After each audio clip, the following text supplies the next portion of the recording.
Bon, xam nga Thierno,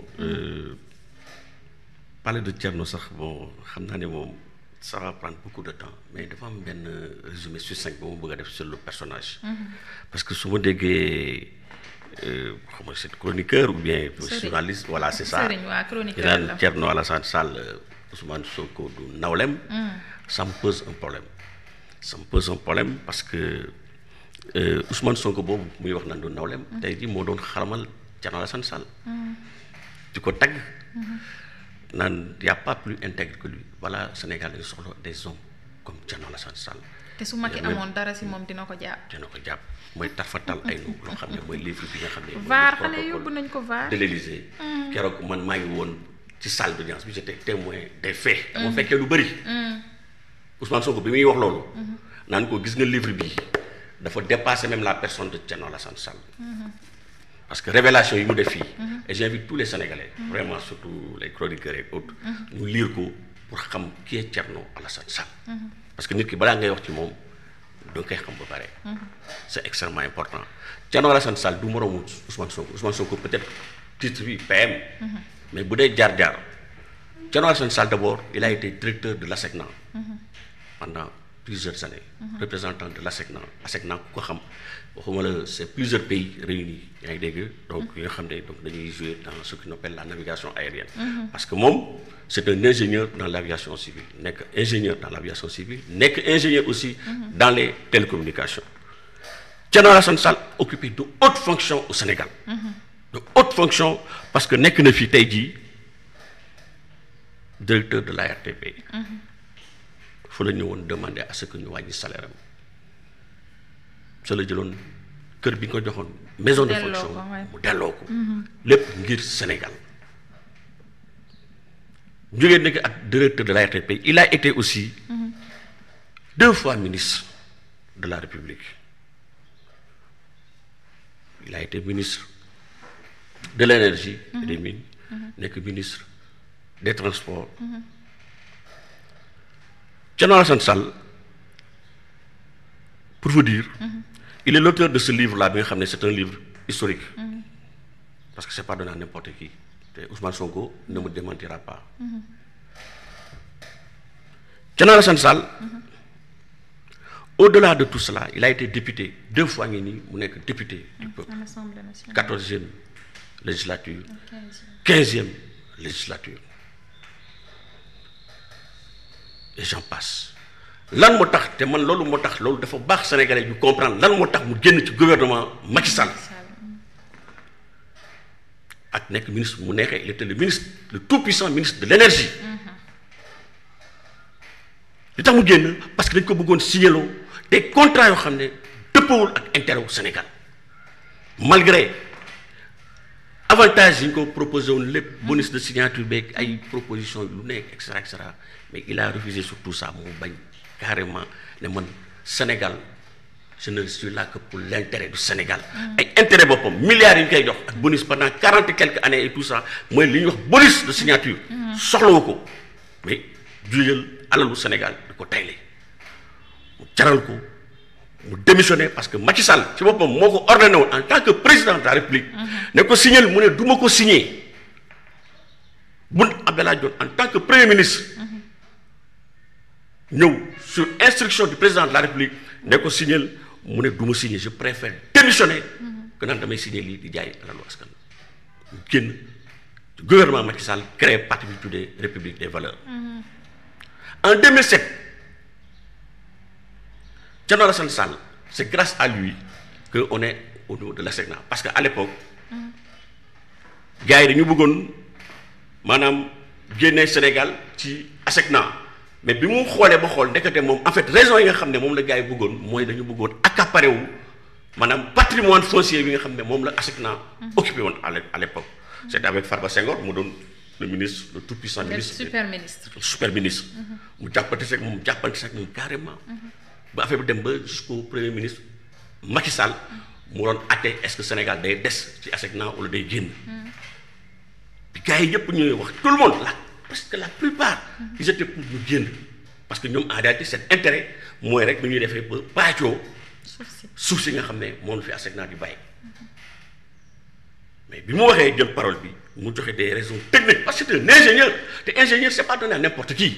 Il y a la rigueur dans la démonstration, il y a la rigueur dans ce qu'il fait, dans la tâche, etc. mu joxe ay arguments techniques scientifiques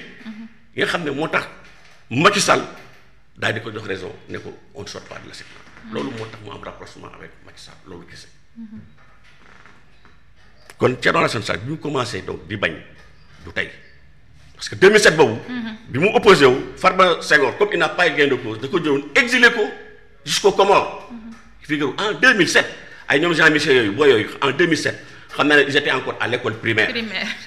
2007 mooy ñi koy woo ci ñi koy woo nii nañ dem jàngi moo gën quoi voilà. donc du seen morom du sax morom Ousmane Sonko ba na day toog di débat avec ses cos na dem wuyu ji Pape Adama Diouf parce que boobu ba léegi Pape Adama Diouf c'est notre responsable des jeux de la communication. boobu ba léegi mi ngi koy invité di ko invité na dem wax ak ñooy alter ego mais Thierno Alassane Sall même pas.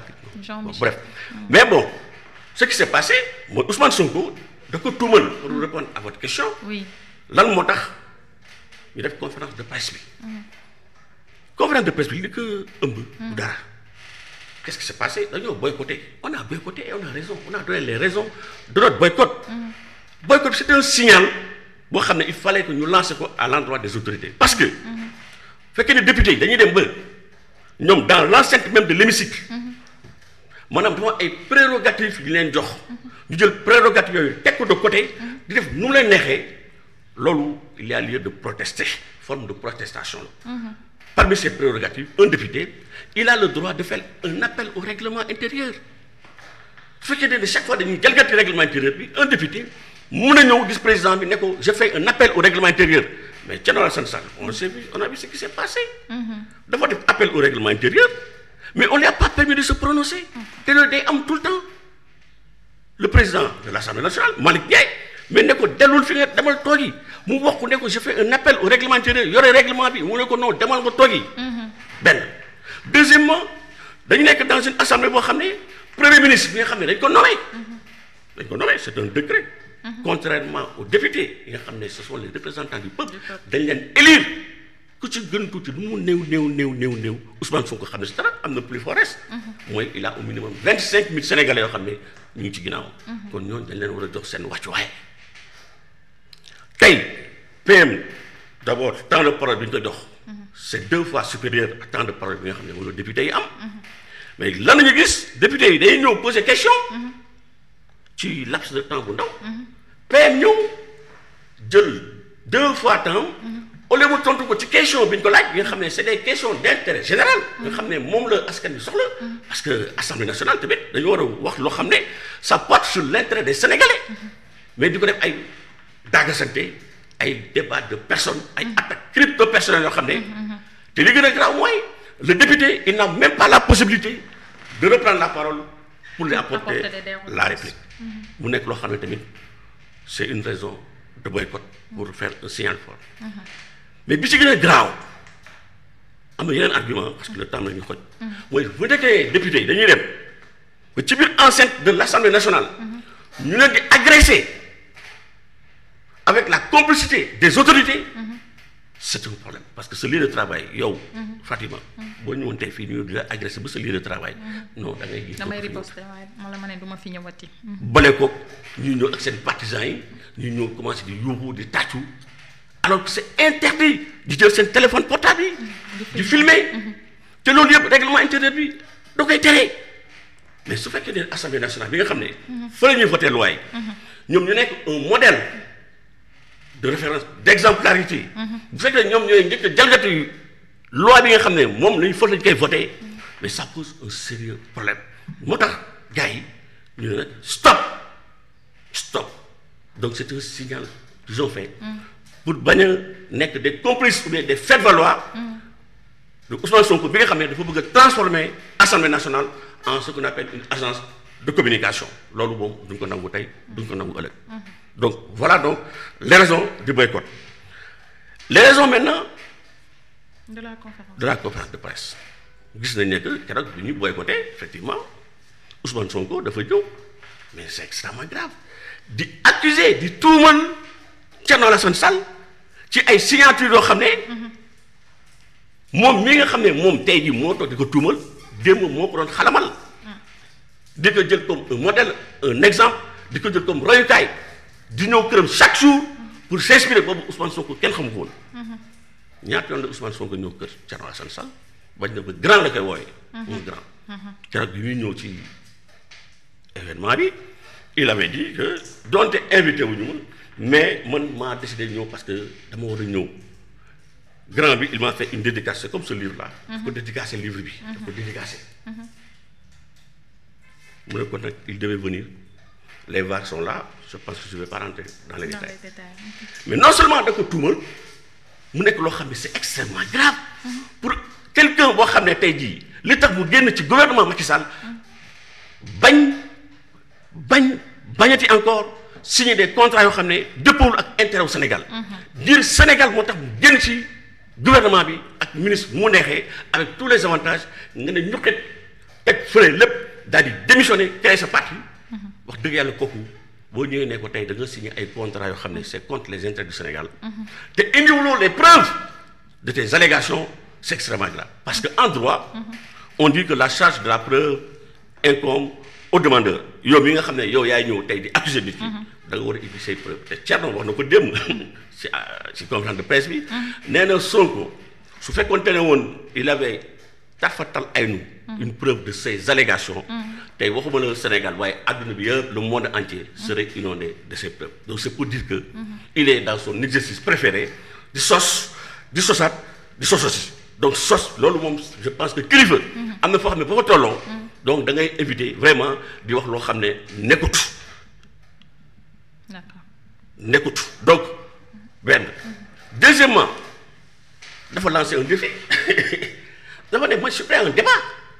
bi mu waxee loolu ba pare ne man pare naa pour ñu débat ak foo mënta bëgg je suis prêt à un débat mais boobu ba léegi le même jour xaw ma le lendemain Thierno a répondu à son appel nee na ko mais tant mieux te débat boobu mais ça s'impose parce que il s'agit de nos ressources naturelles Sénégal yëpp ko soxla mais Ousmane Sonko depuis bi mu waxee waxu débat bi boobu ba léegi mais waxatu si day rasu woo nañ ko invité nañ ko nee nañ ko foo bëgg ak si làkk boo mënta bëgg sauf xanaa joolaa moom dégguñ joolaa mais bu dee pulaar si c'est en français en anglais wolof quelle que soit la langue importée ak fu mënta doon on est prêt à débattre je pense que dans les grands pays de démocratie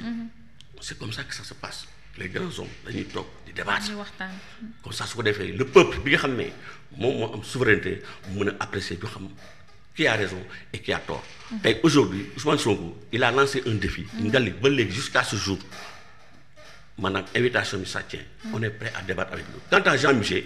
na dem muyu ji Pape Adama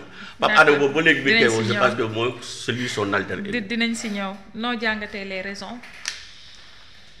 du boycott d'abord parce que joxe nañ ko ak raison wu conférence sortie bi parce que il a été acculé et puis turam moom jib na si à l'Assemblée nationale. D'abord je dis une chose comme la plupart des personnes